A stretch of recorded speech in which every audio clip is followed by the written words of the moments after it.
السلام علیکم۔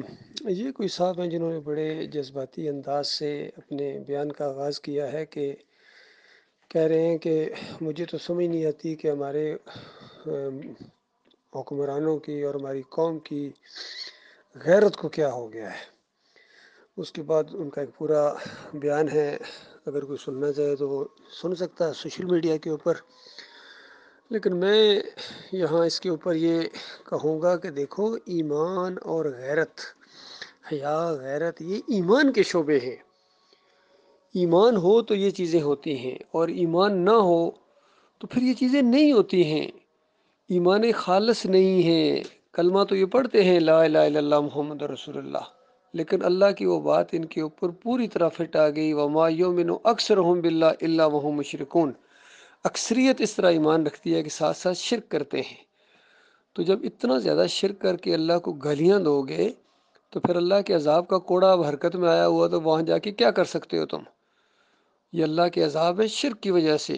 کل سیروا فی الارض فانظروا کیف کان عاقبۃ الذین من قبل کان اکثرهم مشرکین، کہ چلو پھرو زمین پر دیکھو، تم سے پہلے جتنی قوموں کے اوپر اللہ کے عذاب کے کوڑے برسے، کیوں؟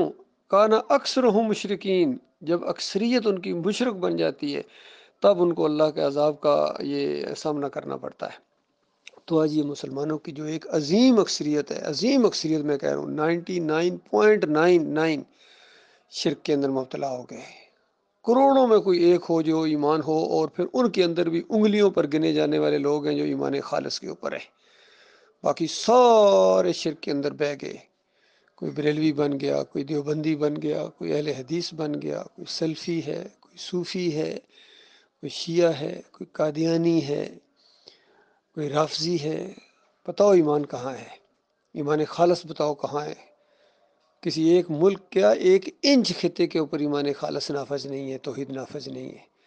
سارے کوئی گنبد کا پجاری ہے، کوئی مورتیوں کا پجاری ہے، کوئی تصویروں کی پوجا کر رہا ہے، کوئی بوٹوں کی پوجا کر رہا ہے، کوئی جوتے کی پوجا کر رہا ہے، کوئی جمہوریت کی پوجا کر رہا ہے، اور کوئی پیر صاحب کی پنڈلیاں دبا رہا ہے، کوئی جناب 11ویں لے کے آ رہا ہے، کوئی 12ویں کھانے جا رہا ہے، کوئی چادر چڑھا کے آیا ہے، کوئی مرغا چڑھا کے آیا دربار کے اوپر، کوئی جناب دیگ چڑھا کے آیا ہے، کوئی یہ شربت لگا رہا ہے 10 محرم کے، کوئی گھوڑے کی دم پکڑے ہوئے پوجا اس کی کر رہا ہے، کوئی گائے کو پوجا کر رہا ہے۔ بتاؤ کہاں ہے مومن؟ کس کو کہہ رہے ہو؟ یہ جو صاحب ہیں، مجھے ایسا لگ رہا ہے یا تو جماعت اسلامی والے ہیں یا یہ تنظیم اسلامی کا کوئی آدمی ہے۔ تو بتاؤ تمہارے اندر کتنا شرک ہے؟ وحدت الوجودیو، وحدت الشہودیو، حلولیو، کون سا شرک ہے جو تمہارے اندر نہیں ہے؟ قبروں کے اوپر چادریں تم چڑھاؤ، عرس اور میلے تم کرو، اور مسلک پرستی تمہارے اندر ہے۔ کوئی مسلک بتاؤ جو اجرت نہ لیتا ہو دین کے اوپر، نماز پڑھانے کے جو پیسے لے جو نمازیں بیچے، اذان دینے کے جو پیسے لے جو اذانیں بیچے۔ ان کے مدرسوں کے اندر کیا کچھ نہیں ہوتا ہے جو بیان نہیں کیا جا سکتا ہے، بیان نہیں کیا۔ اتنی فحاشی اور اتنی بدکاریاں ان کے مدرسوں کے اندر ہے۔ کہتے ہیں علماء بن کے نکل رہے ہیں، علماء بن کے نکل رہے ہیں، حرام خور، یہ لوگوں کو مال لوٹ رہے ہیں۔ اللہ کی وہ بات پوری طرح ان کے اوپر فٹ ہے۔ ان کثیر من الاحبار والرہبان لیاکلون اموال الناس بالباطل ویصدون عن سبیل اللہ۔ اکثریت ہے ان کی، مالک خود فرماتا ہے اکثریت ہے، جس کو اللہ اکثریت کہے بتاؤ پھر کتنے ہوں گے؟ لوگوں کا مال کھاتے ہیں باطل طریقے سے، اور لوگوں کو اللہ کے راستے سے روکتے ہیں۔ ہمارا یہ تجربہ ہے، یہ توحید کی دعوت جہاں سے بھی اٹھی ہے، جس جگہ سے بھی ایمان خالص کی دعوت اٹھائی گئی ہے، سب سے پہلے ان مولویوں اور پیروں نے اس کا مخالفت کی ہے۔ باقی سیاسی لوگ بھی پیچھے انہی کے پیچھے چلتے ہیں، فوجی بھی بعد میں معاملہ ہے، لیکن پہلے تم ہو جو سب سے بڑے اللہ کی دین کے منکر ہو۔ پھر کہتے ہیں اسی بیان کے اندر کہ جہاز بھر کے لے جائیں ہمیں وہاں چھوڑے، تو وہاں جا کے تم کیا کرو گے؟ تم کیا سمجھتے ہو وہاں جا کے شہید ہو جاؤ گے؟ مشرکانہ عقیدے کے ساتھ جب جاؤ گے تو بریلوی جا کے جہاد کرے گا تو بتاؤ مرنے کے بعد کہاں جائے گا؟ اگر فلسطینیوں کی مدد کو جا رہا وہاں جہاد کرنے، ایک دیوبندی اگر جائے گا وہاں تو جا کے کیا کرے گا جب خود مشرکانہ عقیدہ ہے ان کا؟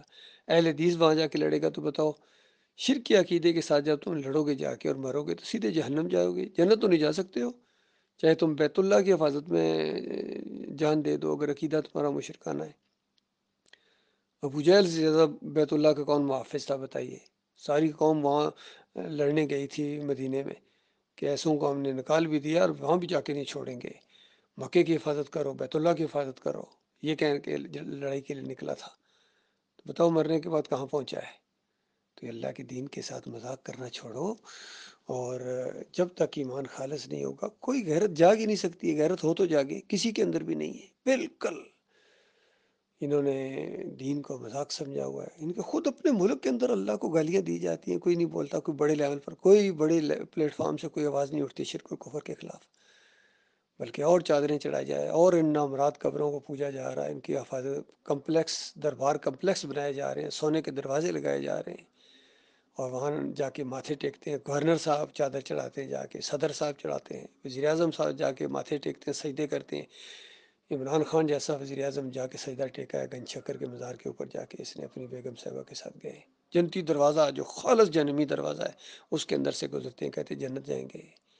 تو کوئی ہے، کوئی کفر و شرک رہ گیا ہے جو یہ قوم کرے گی؟